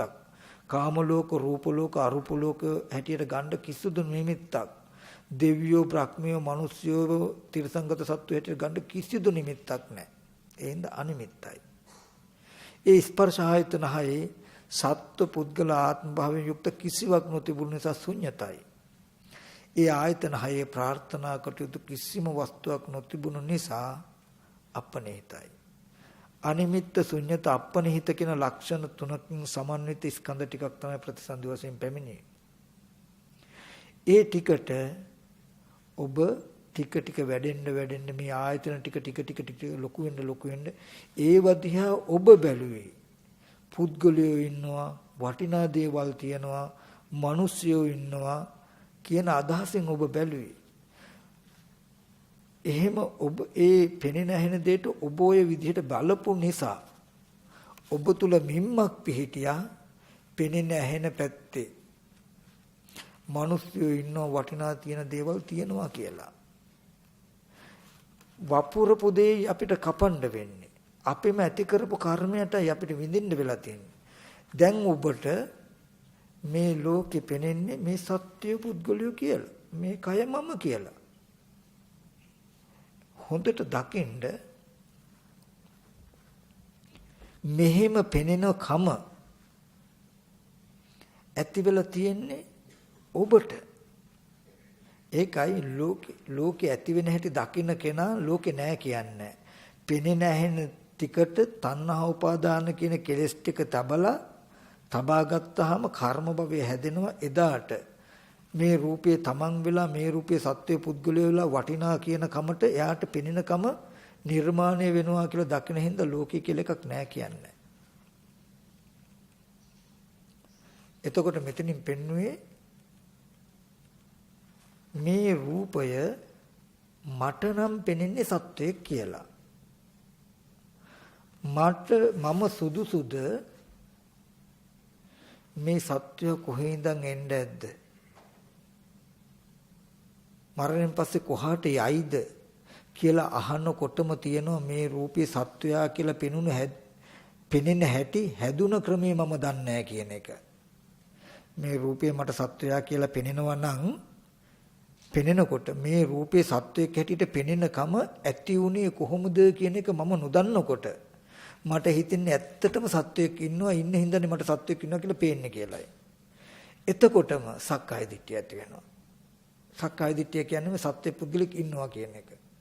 සත්‍ය පුද්ගලයා ඇති වෙච්ච හැටි දන්නේ නැහැ. එතකොටම සත්‍ය පුද්ගලික කියලා හිතෙන්නේ. සක්කාය දිට්ඨිය ඇති වෙච්ච ගමම විචිකිච්ඡාව නැති කරන්න බෑ. එහෙනම් මේ ඉන්න සත්‍ය කොහේ ඉන්නේද? කොහොම ඉන්නේද? මොකෙක් වෙන්නේද? මොකෙක් වෙලා මොකෙක් වෙන්නේද? මොන කර්මයක් කළා මෙතෙන්ට එන්නේද දන්නේ. දැන් මේ ඉන්න කෙනා කොහාට යයිද? කොහොම යයිද? මොකෙක් වෙයිද කියලා පුබ්බන්තේ කංකති අපරන්තේ කංකති පුබ්බන්ත අපරන්තේ කංකති කියන දෙකට එනවා. එන්නේ මොකක් නිසාද? මෙතන දැන් මට සත්‍යයක් පෙනෙනවනේ. පෙනෙන සත්‍යය ගැන යහන්නේ මම හිතන්නේ. යම් වෙලාවක දැක්කොත් මටයි මේ රූපේ සත්‍යයක් වගේ පෙනෙන්නේ නම් එහෙම පෙනෙන්න හේතු ටිකක් මම දැක්කොත් ඇහැට පෙනුනේ රූපයක් තියෙනවා. ඒ රූපේ මෙන්න මෙහෙම ඇත්තක්. වේදනාවක් තියෙනවා ස්පර්ශයෙන් හටගත්ත චෛතසිකයක්. සංඥාවක් තියෙනවා ස්පර්ශපත්තෙන් හටගත්ත සිතුවිලි මාත්‍රයක්. චේතනාවක් තියෙනවා ස්පර්ශපත්තෙන් හටගත්ත සිතුවිලි මාත්‍රයක්. විඥානයක් තියෙනවා නාම රූප ප්‍රත්‍යයෙන් හටගත්ත දැනගැනීම මාත්‍රයක්. ඉබ්බන්දු හේතු ප්‍රත්‍යයෙන් හටගත්ත ස්කන්ධ ටිකට මම පුද්ගලයෙක් කියලා බලපුකම නිසා මට පුද්ගලයෙක් කියලා පේනවා. මම වපුරපු දෙය මට පේනවා. මේ ස්කන්ධ ටිකට මේ වැරද්දෙන් හිත නමපුකම නිසා මේ කෙලෙස් නිසා මට දැන් මෙහෙම පේනවා කියලා දැක්කොත් මම කිසි වෙලාවක පුබ්බන් පෙරපසු දුවනවද? මටයි මෙහෙම පෙනෙන්න හේතු ටිකත් මගේ මේ වැරද්දයි කියලා මම දැක්කොත් ලෝකයේ පෙනෙනවා සත්‍ය පුද්ගල කියලා පෙනෙනවා නෑ කිව්වේ නෑ පෙනෙනවා හරි. හැබැයි ඒ පෙනුනකම ඇති උනේත් මෙහෙමයි කියලා මම දන්නවනම් මම ලෝකෙට බැසගනේද? එහෙනම් මේ සත්‍යය කොහේ ඉන්නේද කොහොම ඉන්නේද කොහොම ඉන්නේද කියලා දුවයිද කියන්නේ? එහෙම කෙනෙක් දුවනවා නම් ඒ කාන්තෙන් එයා මේ ලෝකයට ඇති වෙච්ච හැටි දන්නේ නැහැ කියන එකමයි කියන්නේ. මම කියන එක තේරෙනවද? මේක ගොඩක් ගැඹුරුයි. හැබැයි රත්තරන් වගේ වටිනවා නිවන් දකින සසර දුක ගෙවා ගන්න ඕනේ කෙනෙකුට. මේ දර්ශනය හරහා මේ ලෝකෙ මිදෙන්නේ නැහැ කවුරුවත්. මේ දර්ශනය නැතුව සක්කාය දිට්ඨිය මිදෙන්නේ නැහැ කවුරුවත්. ඊට පස්සේ එතකොටම එයාට නුවණ එනවා නම් මේ පෙනෙන අරමුණේ ඇත්ත ඇති හැටි බලනවා. හැබැයි පුද්ගල භාවයට මම හිතනමන්නේ. එහෙම වුණොත් මේ රූපේ පුද්ගලික සත්වයක් කියලා පෙනෙනකම නැති වෙනව නේද කියලා දකින හින්දා සත්වයේ පුද්ගලෙ ඉන්නවා කියලා තියනවා කියලා කියන්නේ යා.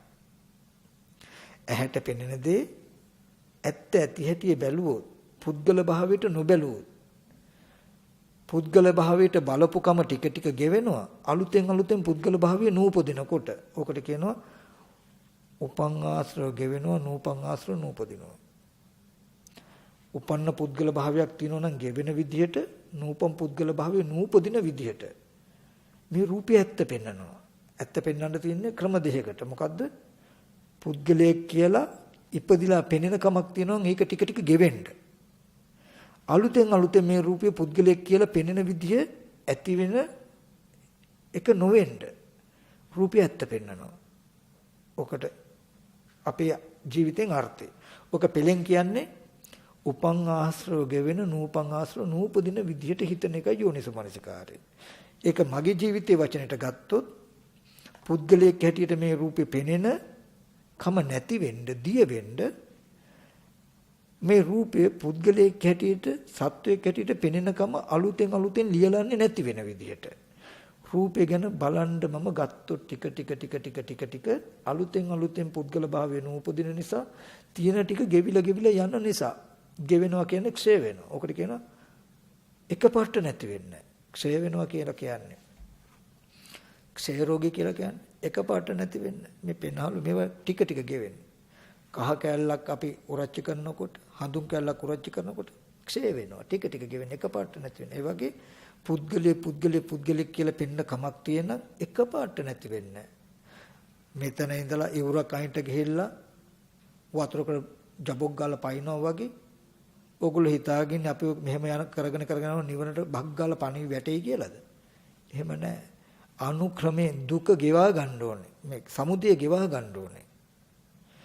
ඒ කියන්නේ මේ දැන් ජරා මරණ දුක සත්පුද්ගල භාවයට පෙනෙනවා. මේ පුද්ගලයා ඉන්න හින්දා පුද්ගලයා කැමතිනම් පුද්ගලයා නැති දවසට කැමති දේ නැතිවීම දුක එනවා. මේ පුද්ගලයාට අකමැති නම් ඒ අකමැති පුද්ගලයා මට පේන්න ඇහෙන්න ඉන්න තාක් මට කරදරයක්.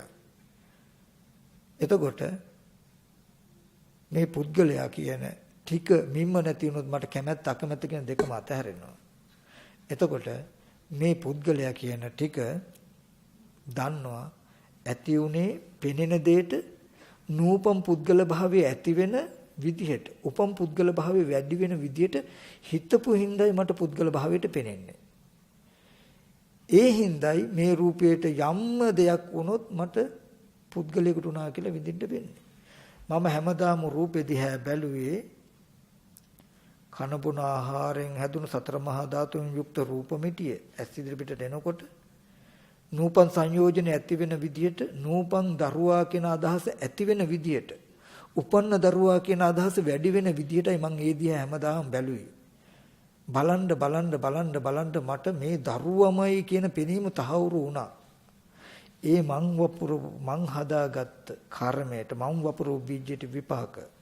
හෙට දවසේදී රූපේ විපරිණාම වෙනකොට මගේ දරුවා ලෙඩ වෙලානේ. මගේ දරුවට මෙහෙම රෝගයක් හැදිලානේ. අනේ මගේ දරුවා අකාලේ මැරුණානේ කියලා ඔබට අඬන්න වෙයි. අඬන අම්මලා ඇති වුණ තරම්. යම් වෙලාවක දරුවගේ ඉපදීමම දුක කියලා ඔබ දන්නවනම් ජාතිපච්චය ජරා මරණ දුක. ඒ දරුවව උපදවා ගන්නෙ මම මේ පෙනෙන ස්කන්ධ ටික ඇත්ත නොදැන නූපන් දරුවා උපදින විදිහට උපන්න දරුවා තහවුරු වෙන විදිහට හිතන නිසායි. දරුවෙක් ඉන්නවා කියන අදහස උපදින නිසායි.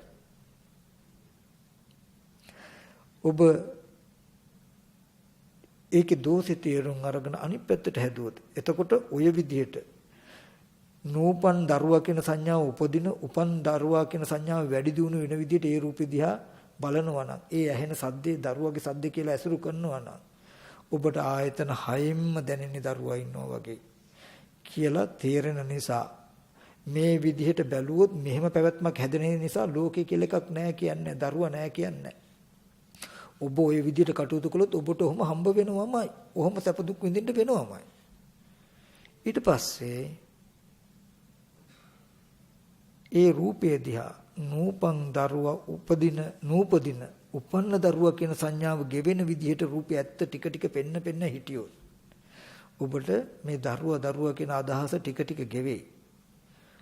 මේ රූපේ දරුවනේ කියනකම උපන්න ගතිය තියෙන ගතිය ටික ටික ගෙවේ. නූපන්න ගතිය නූපදින උපන්න ගතිය ටික ටික ගෙවෙනකොට ඔබට රූපය ඇත්ත මෙහෙම් පෙනෙයි. මේ ආශ්‍රවේ මෙහෙන් දුරු වේ. ඔබ මිදිලා ඔබට නිරුද්ධ වෙලා දුකෙන් දරුවා ඉපදිලා නැති නිසා දරුවා ලෙඩ වෙලා මහලු වෙලා මැරිලා විඳින දුක් ටික විඳින්නේ වෙන්නේ. ඒ කතාවමයි මේ රූපයත් සතර මහා ධාතුයි. මේ රූපය දිහා ඔබ බැලුවේ නූපන් සංයෝජන උපදින උපන් සංයෝජන වැඩෙන විදිහට. නූපන් මම කියන හැඟීම නැවත ඉපදිලා තහවුරු වෙන විදිහට. මේ කය මම කියන ගතිය උපන්න ගතිය නැවත වැඩෙන විදිහට නම් ඔබට හැමදාම මේ කය මම වෙයි. ඒ මම වුණාම මේ කයට වෙන සීතත් ඔබට මම විදිහට විඳින්න වෙයි. උස්නෙත් මම විදිහට විඳින්න වෙයි. බඩගින්න පිපාසියත් විඳින්න වෙයි. නිന്ദා අපහාස අනුම් බැනුම් තාඩන පින ඔක්කොම මට විඳින්න වෙයි. මේ මම නිසා. මේ ස්කන්ධ ටිකට මේ කෙලස් ටික ඇති වෙන විදිහකට බැලුවොත් මේ කය මම කියන හැඟීම ඇති වෙලා දුක එනවා කියලා දකින්න කෙනා මම කියලා කෙනෙක් නැහැ කියන්නේ. ඒ වගේම මේ කය කෙරෙහි උපන්න මම කියන ගතිය නූපදින විදිහට නූපන්න මම කියන ගතිය නූපදින විදිහට දැන් මම කියලා පෙනෙන කමක් තියෙනවා ඒක ටික ටික ගෙවෙන විදිහට කයි ඇත්ත නිතරම පෙන්වන්න ඕනේ කියලා උත්සාහවත් වෙනවා නම් කෙනෙක් නූපන් ආශ්‍රය ධර්ම නූපදින උපන් ආශ්‍රය ධර්ම ගෙවෙන විදිහට බලනවා නම් කියන එක අපේ භාෂාවේ ඇත්ත මම වගේ මේ කය අලුතෙන් මම විදිහට පෙනෙන එක නොවෙන්නත් දැන් පෙනෙන කමක් තියෙනවා ඒක ගෙවෙන්නත් ඇත්ත පෙන්නනවා කයි. ඔහොම හිත හිතා ඉන්නකොට මේ රූපේ ඇත්ත දකිනවා. මම කියන එක ක්ෂය වෙනවා, ගෙවෙනවා. මේ පැත්තෙන් අලුතෙන් උපදින්න තියෙන එක ගෙවෙනකොට මේ කය කියේ මම කියලා පෙනෙන පෙනුමෙන් මිදෙයි ඔබ. මේ දර්ශනෙන් මිදෙයි, මිත්‍යා දෘෂ්ටියෙන් මිදෙයි, වැරදි දැක්මෙන් මිදෙයි, විපල්ලාසයෙන් මිදෙයි, විපරිත සංඥාවෙන් මිදෙයි. එදාට මේ කය කැඩුනත් බිඳුනත් අනේ මම දැන් ලෙඩ වෙලා මම නාක් වෙලා මම මැරලා කියලා ඔබට දුක් විඳින්න වෙන්නේ ඔබ දන්නවා මේ ටිකට කෙලෙස් එකතු නොකළොත් මම නැති වෙන හැටි දන්න හින්දා කෙලෙස් එකතු කළොත් මම හැදෙන හැටි දන්න හින්දා මම කියන එක ඇත්ත වෙන්නේ ඒ මම කොහේ ඉන්නේද කොහොම ඉන්නේද කොහොම ඉඳලා මම මෙතෙන්ට එන්නේද කියලා ඔබ කවදාවත් කියන්නේ මම හැදුන හැටි මේ විදිහට කළොත් මම නැති වෙන හැටි දකිනවනම් මේ මම කියන එක ඇති වෙන හා නැති වෙන හැටි නොදන්නකොට ඔබට මම ඇත්ත වෙනවා. ඒක තමයි සක්කාය දිට්ඨිය කියන්නේ. මේ ලෝකේ ඇති වෙන හා නැති වෙන හැටි නොදන්නකොටම සක්කාය දිට්ඨිය. අවිද්‍යාව තිබුණේද සක්කාය දිට්ඨිය. මම ඇත්ත වෙලා නම් ඒ මම කොහේ ඉඳන් එන්නේද? මම කොහේ ඉන්නේද? කොහොම ඉන්නේද? මොනව කරන්නේද? මොකෙක් වෙලා ඉඳලා මොකෙක් මෙතෙන්ට එන්නේද කියන ප්‍රශ්නේ තියෙනවා. ඒ මම ඇත්තටම මැරිලා කොහේ යයිද දන්නේ නැහැ. මොකක් වෙයිද දන්නේ කොහේ ගිහිල්ලා මොන විදිහට උපදීද දන්නේ. ඇයි මේ මම ඇත්තම වෙලා. නමුත් ඔබට තේරෙයි මේ මම හේතු ප්‍රත්‍යයයි. උප්පත්ති වශයෙන් මේ මම ගෙනාවේ නැහැ. මේ මම කොහාටවත් යන්නේ මේ පෙනෙන රූපෙට මම කියන හැඟීම ඇති වෙන විදිහට උපන්න හැඟීම වැඩි වෙන විදිහට හිතලයි මේ මම කියන හැඟීම හදාගත්තේ කියලා දන්නවනම් මැරෙන්න ඉස්සෙල්ලා ගෙනාපු මරණයෙන් පස්සේ යන මමක් දකින්නේ නැහැ ඕගොල්ලෝ. එහෙම අන්තවලට දුවන්නේ නැහැ. ඕගොල්ලෝ දන්නවා මම කියන දුකෙන් නිදහස් වෙන දර්ශනය. ඒ වගේම මේ පෙනෙන ඇහෙන ස්කන්ධ ටිකට නූපන්න සත්පුද්ගල හැඟීම උපදින උපන් හැඟීම වැඩි වෙන විදියට හිතලා ඔබ හදාගත්තේ කියලා ඔබවම දන්නවනම් ලෝකේ මවාගත්ත නිර්මාණ කරුවා මම අවිද්‍යාව මම කියන්නේ නිර්මාණ කරුවා මේකේ අවිද්‍යාව නිර්මාණ කරුවා තණ්හාව අවිද්‍යාව තණ්හා කියන මේ හේතු දෙක මේ ලෝකේ නිර්මාණ කරුවා කියලා ඔයගොල්ලෝ දන්නවා නම් මේ අවිද්‍යාව තණ්හා කියන හේතු දෙක නැති වුණොත් මේ නිර්මාණ කරුවා නැති වෙනවා කියලා Tamanට මේ පේන දර්ශන නැති වෙනවා කියලා දන්නවා නම් කවදාවත් පූර්වාන්තය අපරාන්තයට දුවන්නේ නැහැ මේ සත්‍ය කොහෙන්දලා එයිද කොහට යයිද කියලා හොඳට මතක තබා ගන්න ඔබ අද මේ ජීවිතයේ ඇත්තම වෙලා මමම වෙලා ඒ ජීවිතේ දුක් වෙලා නිවන් දකින්න නම් උත්සාහවත් වෙන්නේ ඒකටයි සීලබ්බත පරාමාස කියන්නේ සිල් වෘත සමාදන් වෙන්න වෙලා තියෙන ඔබට නිවන් දැකීම සඳහා සිල්වත් වෙන්න වෙලා තියෙන්නේ මං කියන එක තේරෙනවද දන්නේ දැන් ඔබ ඉන්නවා ඔබ ඇති වෙච්ච හැටිත් ඔබ නැති වෙන හැටිත් දන්නේ නැතිකම හින්දා ඔබට ඔබ ඇත්ත වෙලා ඔබ දැන් ඔබේ ජීවිතේ දුක් සහිතයි කියලා පේනවා දැන් ඔබේ ජීවිතයේ දුකෙන් මුදවන්න ඔබ ක්‍රමෝපායන් හොයයි ditthi සහගතයි ඔබේ වෘතය නමුත් යම් වෙලාවකදී ඔබට තේරුණා මොකක්ද මේ ජීවිතයේ මේ විදිහට පෙනෙනකම ඇති උනේ මෙහෙමයි නැති වෙන්නේ මෙහෙමයි කියලා ඔබ ඒ ඇති වෙච්ච ක්‍රමයේ වළක්වන්න උත්සාහවත් වෙනා මිසක ඒ මම දුකෙන් මිදෙන්න නිදහස් වෙන්න වීර්ය කරන්නේ මේ දර්ශනය නොදන්න හැම කෙනෙක්ම මම ඇත්ත වෙලා සත්‍ය පුද්ගලයා ඇත්ත වෙලා හැබැයි ඇත්ත වෙච්ච ජීවිතය දුකයි දුකෙන් නිදහස් වෙන්න වීර්ය කරනවා මං කියන දේ ගොඩාක් ගැඹුරුයි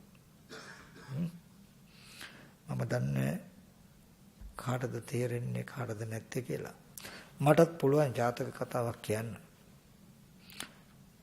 ගුරුවරයෙක් ළමයෙකුට ගණන් බෑ කියලා කියනකොට හරි මගේ පුතේ උඹට ගණන් බෑ නම් අදපන් චිත්‍ර කියලා දුන්නොත් මේ ළමයා ගණන් අදීද කවදාවත්? ගණන් හදයිද? ගගා හරි බැන බැන හරි සැර කළා හරි හොඳින් කියලා හරි මොන විදිහට හරි වැරදි නෑ ගණන හදන්නමයි ඕනේ ගණන හදන්නමයි ඕනේ කියලා නැවත දුන්නොත් අන්තිම දවසේදී අවුරුදු 50ක් 60ක් වෙලා හරි මේ ගණන හදාගනි. ඒ ශේස්ත්‍රීයම යා ගැටුනේ නිසා. අනේ මේ මිනිස්යන්ට මේක තේරෙන්නේ බෑනේ කියලා මම සරල දෙයක් කියන්නේ. හරිද? මට එහෙම දෙයක්වත් නැහැ. මන් දාන්නේ ඇත්ත මේ. මට ඕනේ මේ අතරින් 100ක් ඉන්නවනම් මම දන්නේ 100ම දන්නේ කීයටවත් දකින්නේ නැහැ කියන එක මම දන්නවා. මට එක්කෙනෙක් දැක්ක තී ඇති මට. ඉතින් මම කියන්න පුළුවන් නම් මේක තේරුම් ගන්න උත්සාහවත් වෙන්න මේ තුල නිදානයක් වගේ වටිනා පණිවිඩයක් මම කියනවා. පෞද්ගලික අදහසක් නෙමෙයි මම කියන්නේ ඕගොල්ලන්ගේ කතා සාත්‍රයක් මේ කියන්නේ. සාත්‍රයක් හරියට කිව්වද නැද්ද කියන එක බලා ගන්න තියෙන්නේ මොකක්ද කියලා මම කියලා තිනවනේ. මොකක්ද කියන්නේ? සාත්‍රයක් බලන්න ගියාම ඒ සාත්‍රකාරය හරියට සාත්‍රය කිව්වද නැද්ද කියන එකට තියෙන සාක්ෂිය මොකද්ද? සාත්‍රකාරයේ දෙයක් කිව්වොත් හරියට කියවුණා වෙනවද? නෑ. සාත්‍රය බලන්න ගියාම ඒ සාත්‍රකාරය මං බලන්න ගිය කෙනා ගැනම කිව්වොත් ඔබේ ගෙදර කාමර මෙච්චරක් තියනව නේද? Tamanට පේන ඇත්තද නැද්ද? ඔව්. ගේ ගාව ගහක් තියනව නේද? ඒට එහා ලිඳක් තියනව නේද කියලා කියන දේ Taman තුල පෙනෙනකොට කියනවද නැද්ද හරියට කිව්වද නැද්ද කියලා? හරියට කිව්වා කියනවා. කියන දේ Taman තුල පෙනෙන්නේ නැත්තම් හරියට සාත්‍රය කියවුන්නේ. ඒ හින්දා මේ කියන්නේ ඔබට ආදේශ කරලා බලන්න. මේ කියන දේ ඔබට ආදේශ කරලා බලන්න. ඔබට ඒක පෙවුන් නැත්තම් සුවක්ඛතෝ භගවතා ධම්මෝ කියන්න එපා. මනාවකට කියලා තියනවා කියලා ගන්න එපා. සාත්‍රේ වැරදි ඔබට. ඔබට කියන වචනේ ආදේශ කරනකොට හොඳට තේරෙනවා නම් සුවක්ඛතෝ භගවතා ධම්මෝ කිව්වේ හැකි කියන බණ තේරෙනවා. තේරුම් නැහැ කියලා සාත්‍රේ වැරදි කියලා අතහරින්න එපා. ආපහු උත්සාහවත් වෙන්න. ඒ වගේ මෙතනදී මේ අපේ මහත්තුනේ ලංකාවද ඕස්ට්‍රේලියාවද ඇමරිකාවද එංගලන්තද කියන ප්‍රශ්නේ නෙමෙයි මෙතන තියෙන්නේ. ජාති ජරා මරණ වලට මේවා නෙමෙයි. මේ අවුරුදු 50ක 60ක ජීවිතේ ප්‍රශ්න නෙමෙයි. මට හම්බ වෙලා තියෙනවා විශේෂඥ වෛද්‍යවරුන්ට උගන්වන. එයාගේ අන්තිම කාලේ තමන්ට හැන්ද අල්ලගෙන බස් ටික කන්න බෑ වෙවුලන මට්ටමටපත් වෙච්ච. තමන්ගේ අතේ ස්නායු දිහා බලලා නාඩි වැඩ කරන හැටි බලා ගන්න බැරි බවටපත් වෙච්ච විශේෂඥ වෛද්‍යවරුන්ට උගන්වන විශේෂඥ වෛද්‍යවරු මට හම්බෙලා තියෙයි. ඒ නිසා අද අපි ගාව තියෙන දැනුම උගත්කමේ පටු බවක් දකිමින් මේ දුර්ලභ ශාසනයෙන් යමක් වැඩක් ගත යුතුයි කියන සත්පුරුෂ අදහසේ පිහිටලා මේකෙන් වැඩක් ගන්න උත්සාහවත් වෙන්න කියන එකත් මතක් කරනවා. මේ කියන දේ නොතේරුනොත් අතහරින්න එපා. නොතේරෙන දේ තේරුම් ගන්න ආරම්භ වෙච්ච දවසයි කියන තැනින් අපි පින්වතුන් පටන් ගන්න කියලා හැමදිනාටම මෙසිතින් මතක් කරනවා. අපේ සසර ගමන ගොඩාක් දිගයි. මේ බුද්ධෝත්පාද කාලේ මනුස්ස ජීවිතේ සද්ධර්මයේ තියෙන වටපිටාව වර්ධවා ගන්න එපා. මම මේ කතා කළ ටික හොඳ නුවණකින් බැලුවොත් ඕගලන් සාධාරණ මනසකින් වැටෙහි. අවංකවම හාමුදුරුවෝ පෞද්ගලික අදහස් මාත්‍රයක්වත් කියලා නැහැ මේකේ. පෞද්ගලික දෘෂ්ටියකට දාන්න කිසි වචනයක් කතා කරලා නැහැ. මගේම ජීවිතය ගැන නේද හාමුදුරුවෝ මෙච්චරලා කියලා තියන්නේ කියන එක ඔබට නුවණින් ගවේෂණය කළොත් තේරෙයි. නොතේරෙනව නම් හෙට දවසේදී අද දවසේදී නොතේරිච්ච දේ හෙට දවසේදී තේරෙන්නත් තේරුණු කෙනාට වඩා තේරෙන්නත් ලැබේවා කියලා ප්‍රාර්ථනා කරමින් මගේ දේශනාව අවසන් කරනවා. හොඳයි එහෙනම් මේ පින්වතුන්ට අද දවසේදී විශේෂයෙන්ම මම පෞද්ගලිකවත් ප්‍රශංසා කරනවා. මම දන්නවා මේ ඔක්කොම ආශ්‍රයක්ෂය කරගත් අය නෙමෙයි. ගෙවල් වල කටයුතු කරනා වැඩ කටයුතු නැතුව නෙමෙයි. දහසකුත් දේවල් තිබුණත් බණපදයේ බලාපොරොත්තුෙන් බොහෝ වෙලාවක් හිටපු එකට පෞද්ගලිකව මම ස්තුතිවන්ත වෙනවා. ඉතින් ඒ නිසායි මං ගැනවත් හිතන්නේ නැතුව අවංකවම මේක උත්සාහවත් වෙන මම ගොඩාක් තව විස්තර කරනවා. නමුත් කාල වේල වැඩි නිසා මම ඒක කළේ නැහැ. ඉතින් මේකම ඔබට නෙක්ඛම් පාරමිතාවක් වෙයි. මේ කැපකිරීමම ඔබට හෙට දවසේදී සසර ගමන අවසන් කරගන්න මාර්ගෝපකරණයක් වෙයි කියන එකත් සත්‍යදහසීම මතක් කරනවා. හැම දවසකම කුසලයට වඩා බොහෝ විටක අද දවසේදී මේ කුසලයේ කුසලතරයක් වෙයි. කුසලයට වඩා වැඩි කුසලයක් වෙයි කියන එකත් මතක් කරනවා. හොඳයි එහෙනම් සාදුනාදයක් පවත්වන්න. එහෙනම් හැමදිනාම කල්පනා කරගන්න අද දවසේදී හැමදිනාම බොහෝම වටිනා ධම් කරුණු ටිකක් ශ්‍රවණය කළා. මේ කුසල රාශියක් සිද්ධ කරගත්තා. මේ සියලුම කුසල ධර්මයන් ලෝකයේ සම්බුද්ධ ශාසනයත් මේ පින්වතුන්වත් මේ පින්වතුන්ගේ ගෙවල් දොරවල් රැක ආරක්ෂා දිස්ත්‍රාණයට අධිග්‍රහිත ශාසන මම ක්‍රිෂ්ඨකාරක සීල දෙවියෝද මේ විහාරස්ථානයට අධිග්‍රහිත යම් දේවගණ සමූහයක් සිට මේ සීල දෙවියෝ මේ පින් අනුමෝදන්ව සුඛී සුවපත් නිවන සැනසෙත්වා. ඒ දෙවියන්ගේ ආරක්ෂාවද මේ පින්වතුන් කෙරේ ලබා දෙත්වා කියන අදහසින් අපි දෙවියන්ට පින් අනුමෝදන් කරමු. ආකාසට්ඨා ච බුම්මට්ඨා දේවා නාග මහිත්‍තිකා පුඤ්ඤන්තං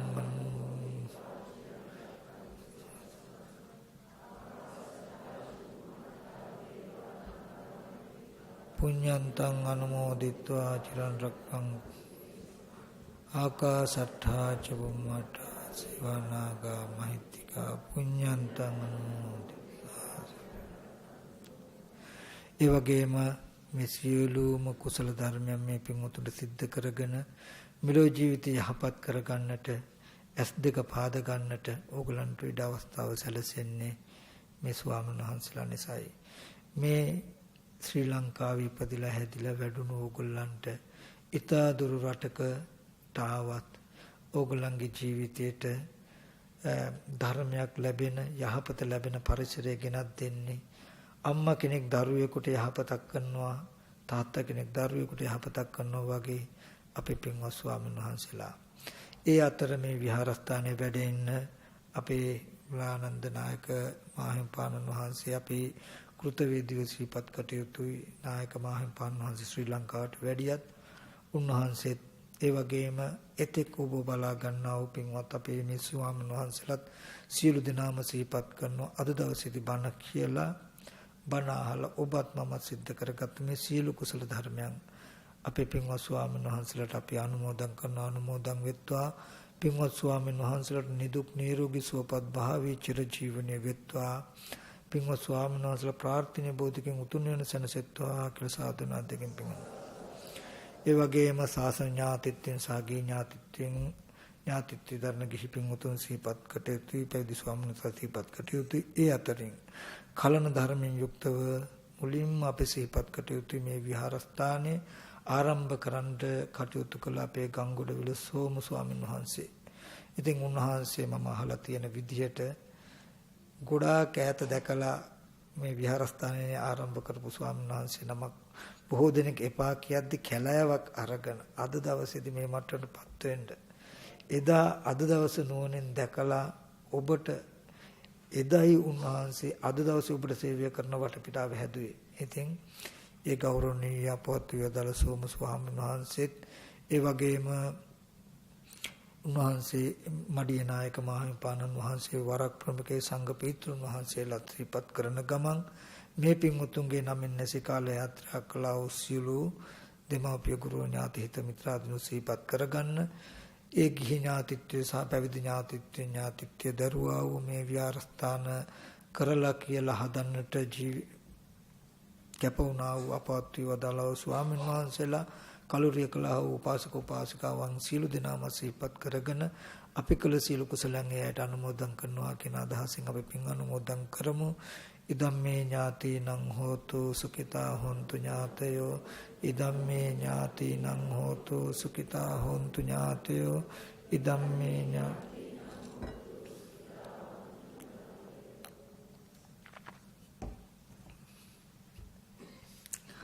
ඒ වගේම මේ පින්වත් සියලු දෙනාටත් මේ පින් සත්ක්‍රියාව සිද්ධ කරගන්න එන්න ඉඩ අවස්ථා හදලා ඉන්නට නොහැකිව ගෙවල් දොරවල් ඒ සෑම දෙනාටත් මේ පින්වත් සියලුම දෙනාටත් පින් අනුමෝදන් වූ දෙවියන්ගේ දේව ආශිර්වාදෙන් තුන්ලොව සතු අනන්ත ගුණ බලයෙන් මේ පුණ්‍ය ශක්තිය බලයෙන් මේ සෑම දෙනාගේම මෙලොව ජීවිත වලට ඇතිවන්නා වූ ලෙඩ දුක් කරදර බාධක අපල උපද්‍රව දුරු වේවා කරන කියන යහපත් අදහස් සියල්ල සමුද්ද වේවා සසර වසනාතුරු සාපිපාසාදී බියකට දුකි දුප්පත් අසන දින්දු භාවයකටපත් නොවි බුදුපසේ බුදු මහරහතන් වහන්සේලා නිවේසනසී පැමිණ වැඩවදාලා වූ උතුම් වූ අජරාමර නිර්වාණ සම්පත්‍ය සාක්ෂාත් කරගන්නට මේ සෑම දිනාටම උතුම් නිවන් පිණිසම පාරමිතාවක් වේවා.